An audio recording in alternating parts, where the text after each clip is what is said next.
Deus abençoe, queridos amados. Louvado seja Deus pela sua infinita bondade. A bondade de Deus nos surpreende a cada segundo.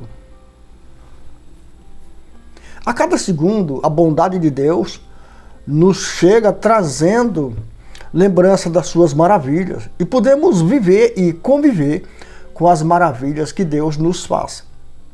Porque quem conhece o Senhor Jesus, quem conhece o Rei da Glória, sabe muito bem que as maravilhas celestiais, via de regra, não quer dizer que é uma casa, não quer dizer que é uma esposa ou marido, ou alguma coisa física. A maior maravilha da igreja é a confiança que o Espírito Santo dá para que ela avance em nome de Jesus na verdade. Porque a verdade vai nos trazendo o maior presente celestial, que é a libertação.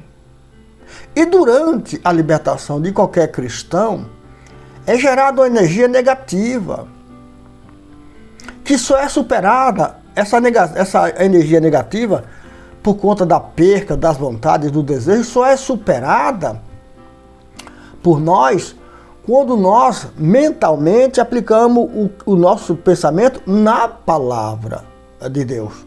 Porque ali está escrito, conhecereis a verdade e ela vos libertará. Mas eu preciso meditar nesta verdade de tal forma que essa verdade quebre esses vínculos de tristeza, de perca. Porque qual é o vínculo da tristeza e de perca?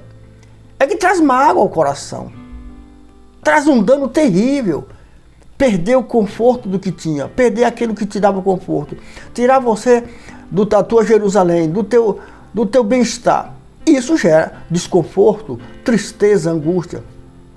Daí porque quando Deus visita a igreja, a carne se contorce, se contorce, você sente angústia, tristeza.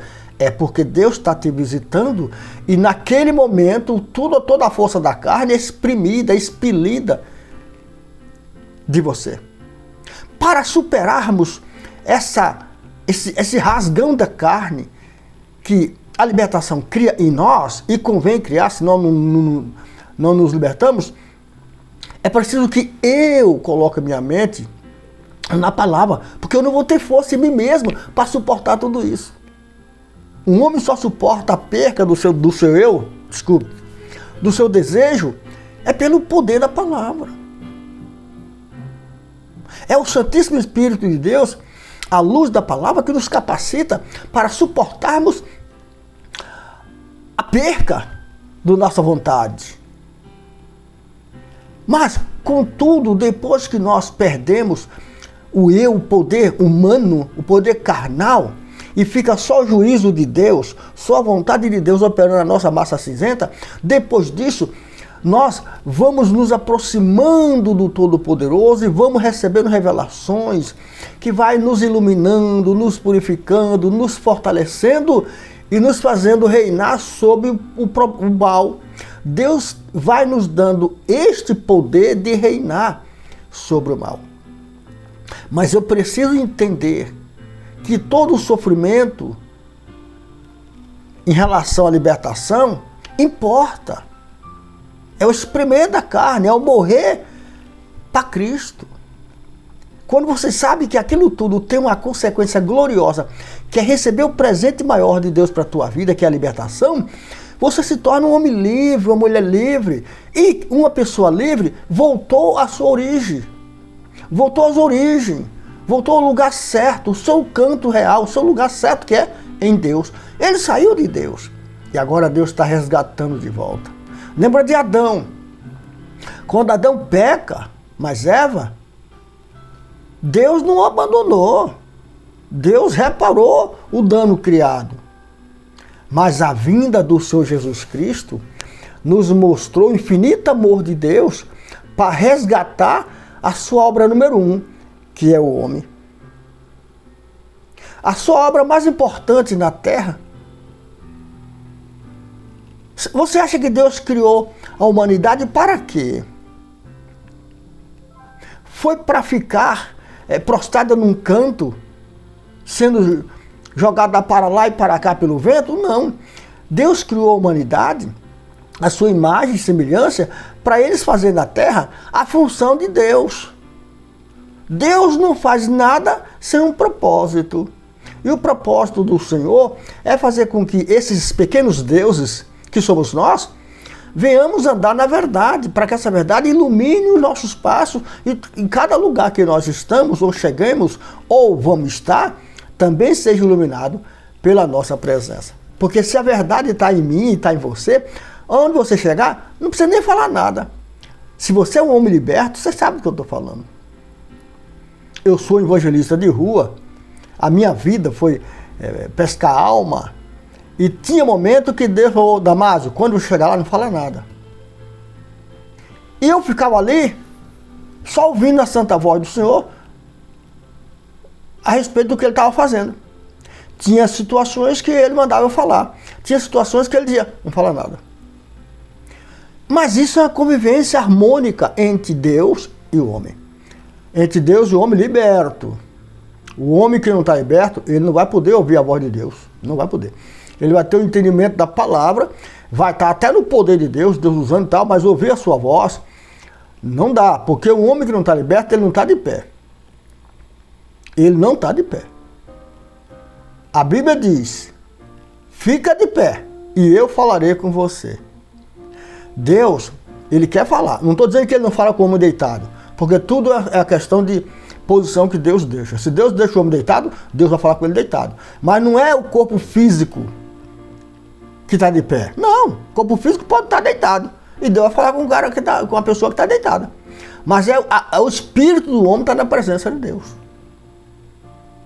E Deus luta espiritualmente para aquele homem que ele dá descanso. Fica deitado, que eu vou lutar com o teu espírito. Mas o que eu quero chamar a atenção é que todo o sofrimento, toda a angústia que a libertação nos causa ou nos cria, é para que nós nos tornemos uma nova pessoa, uma nova criatura, liberta dos maldizentes, desse espírito demônio que domina a casa. Afinal, a casa é de barro. E a mentira gerou tudo isso. A soberba, o engano. E o Espírito Santo vem quebrando essa maldição, nos dirigindo na luz da palavra, para nós nos tornarmos uma nova pessoa, nova criatura, já que agora a criatura é velha. Por quê? Porque Deus quer habitar nesse templo de barro fragilizado, chamado homem ou mulher. Entre aspas. E para quê? Para Deus começar a enxergar a terra que é obra das suas mãos. Deus então vai ver através dos olhos da sua igreja, quando ela assim perceber, quando ela assim mostrar para o mundo que há um Deus na sua vida, um Deus de paz, um Deus que dá equilíbrio e corta vontade do próprio homem. Porque um homem liberto não tem vontade própria, mano. Não combina um homem liberto com vontade própria. Desculpe, irmão, mas o homem liberto é um homem que está na presença de Deus. E quem está na presença de Deus não tem vontade própria. Não tem base bíblica você me falar, olha, o homem liberto, ele tem vontade própria. Não, não. Se a libertação é de Deus no homem, como é que a vontade é do homem? A que gera agora na libertação? Não. A liberdade de um homem, dada por Deus, é para que os utensílios de Deus estejam neste homem. E esses utensílios vão nos constranger a respeito da nossa própria vontade e da vontade do mundo. Então não combina, não é real que o homem liberto tem vontade própria. Ele pode até assumir isto, mas ele vai perder a libertação. Ah, vai. E aí eu quero chamar a tua atenção. Você que busca a Deus por aquilo que Ele pode te dar, lembre-se, você vai ficar preso nisso. E logo que tu antes estava liberto, tu volta a se prender de volta. Eu preciso de favores de Deus.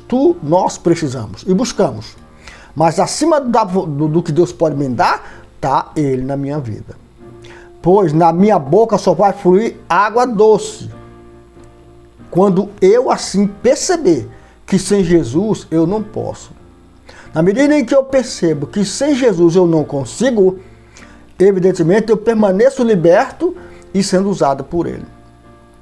Mas se eu pensar de outra forma, só porque a Bíblia me dá direito de ter isso e aquilo, e eu começar a correr atrás disso e daquilo, de fato eu vou ter. De fato, eu vou ter aquilo que a Bíblia diz. Porque Deus, ele vai honrar a sua palavra. Mas eu vou me prender naquilo. E aí eu fico com a minha libertação contaminada. Você vai me dizer, mas irmão, que evangelho é esse que você está pregando? Eu estou pregando Cristo Jesus, o Senhor. Eu estou pregando o reino de Deus. Eu estou te dando a chave do céu para que você possa entrar e sair. Lembra da escada de Jacó? Jacó viu a escada que estava posta na terra e no céu. Essa escada é a palavra de Deus. Para que através desta palavra tu possa entrar e descer. Mas isso ocorre na vida dos libertos. Isso não ocorre na vida de todo mundo, não. Só na vida dos que estão libertos. Esses homens, essas mulheres libertas, eles podem entrar e sair a hora que quiserem da presença do Todo-Poderoso. E o Todo-Poderoso vai recebê-lo e vai ouvi-lo e vai contrapor ou dar ok no que o liberto foi falar ou pedir. O homem liberto, ele foi preparado para libertar. A sua boca é uma fonte de água viva e nele tem uma fonte que jorra dia e noite. Mas isso é possível aos homens que permite que o Espírito Santo conduza a luz da palavra e tire a ganância, tire o olhar de ganância, tire o olhar de eu posso, eu quero, eu tenho direito. Estas coisas a Bíblia nos dá. A lei nos dá direito de ter o que nós quisermos. Ei, olha para cá você que é conhecedor da Bíblia, olha para cá, não perca não, hein? Não perca o melhor não, que o melhor vem agora. A lei me dá direito de ter o que eu quiser, isso é lei. Eu estou em Cristo Jesus, eu tenho o direito de ter a vida de Deus, abençoadíssima e próspera. É um direito. Mas a graça de Deus em nós, oh aleluia, oh glória, a graça de Deus em nós questiona, dizendo o seguinte: de fato você tem direito a tudo. Tudo é teu. Tudo que o Pai tem é teu agora. Você está liberto, está na presença de Deus. Aí entra o ponto de interrogação. Mas, convém? Aleluia. Aleluia. Que Deus continue no teu coração. Que Deus continue na minha vida, no meu coração. Que a igreja receba do Senhor o selo de igreja virgem, de igreja liberta, de igreja poderosa em Cristo Jesus. De igreja imaculada, de igreja como templo do Santo Espírito de Deus. De igreja aonde o altar é o oráculo do Senhor. Aonde ele vê do seu oráculo tudo que entra pela porta. Evidentemente que será bem recebido e liberto, porque ele no oráculo, no fundo do teu coração, ele vai ver tudo que chega na tua vida. E através da tua vida vai fluir unção para os que ouvem. Através da tua vida vai sair luz e vai iluminar a todos que te ouvirem ou que te ver. Vai ver como mudou a tua vida. Vai ver que a tua vida agora é um espelho, pois um cristão verdadeiro, sua vida é um espelho, todo mundo se espelha por ele. Um cristão verdadeiro, um cristão que tem identidade de Cristo nele, ele não vive por aí se exibindo, se mostrando. Não. Isso aí é os trabalhadores que Deus contrata para trabalhar e paga. Mas uma igreja virgem e poderosa, ela vive meio que escondida. Afinal, ela tem os utensílios do Senhor, já que ela é a igreja de Deus.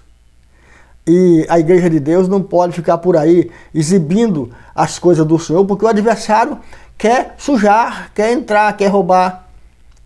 A igreja precisa voltar a ter a sua identidade, essa garantia de que ela é casa do Senhor, selada ao Senhor Jesus. Lembra de Isaías 11:29, se não me falha agora? A igreja tem que estar selada. Só Jesus pode abrir a porta do seu coração, porque o selo é endereçado para Ele. Amém, Jesus? Que Deus nos abençoe.